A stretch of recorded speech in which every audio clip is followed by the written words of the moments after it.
Техника ол біздің 100 арман мақсаттарымыз туралы. Яғни біз енді жол басталған кезде ол біздің қазіргі таңда қалыпты жағдай ғой. Баршамыз енді өзіміздің арман мақсаттарымызды жазамыз. Енді қараңыздар, арман мақсаттарымызды жазыңыздар, одан кейін мына техниканы жасаңыздар. Дәл қазір енді осы апта басталып кетті ғой. Келесі аптаға план жазыңыздар. Келесі аптада бір апталық өздеріңіздің арман мақсаттарыңызды жазыңыздар. Енді арман болғанда слишком үй алу, машина алу деп қойып кетпейміз. Егер машина іздеп жүрсеңіз, машина алатын ақшаңыз бар, іздеп жүрсеңіз машина, ол кезде жазуға болады. Армандағы машинаны таптым, осындай Hyundai Accent қара сатып алдым, 2015 жылғы, іші салон осындай деген сияқты жасаңыздар болады. Но машина алатын ақшаңыз жоқ, но каким-то чудом сізде машина болады деген сияқты арман жазбаймыз. Просто так бір апталық мақсаттарыңызды, армандарыңызды жазасыздар. Например, аптада күн сайын жаңағыдай кітап оқу деген сияқты арман жасаңыздар болады. Күнне 5 беттен кітап оқу, апта соңында 25 бет кітап оқу деген сияқты. Либо таңертең тұрып жаттығу жасау, таңертең тұрып медпен су ішу деген сияқты. Кез келген өздеріңіздің қалауларыңызды, апта ішінде орындай алатын қалауларыңызды жазасыздар. Бұл жерде өте маңызды. Например, 5 бармақ жегіңіз келіп жүрсе, 5 бармақ жазсаңыз болады.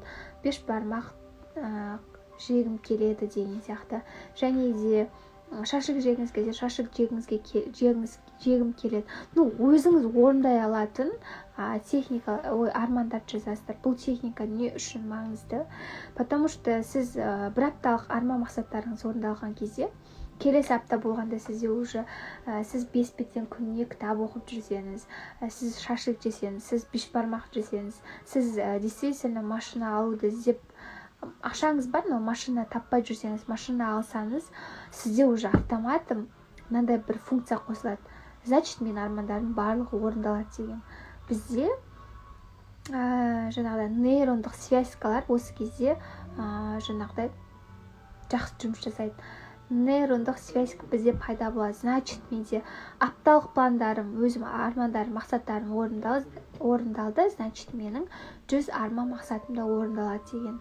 Сол кезде сізде уже жаңағыдай жазылған 100 арман мақсаттарыңыздың тоже 70-80% орындалатын болады. Баршаларыңызға сәттілік тілеймін. Жалпы техникалардың барлығы сіздерге өте қайырлы болсын. Простой техникасы болса да, зато нәтижесі өте мықты техникалар. Ең бастысы техникаларды только естіп, көріп қана қоймай, оны жасау да, бірде-бір жасау да өте маңызды. Міндетті түрде техникаларды жасаңыздар, сіздер үшін өте қайырлы болсын. Жаңа жыл жаңа бақыт алып келсін, жаңа табыстар алып келсін, жаңа мүмкіндіктер алып келсін.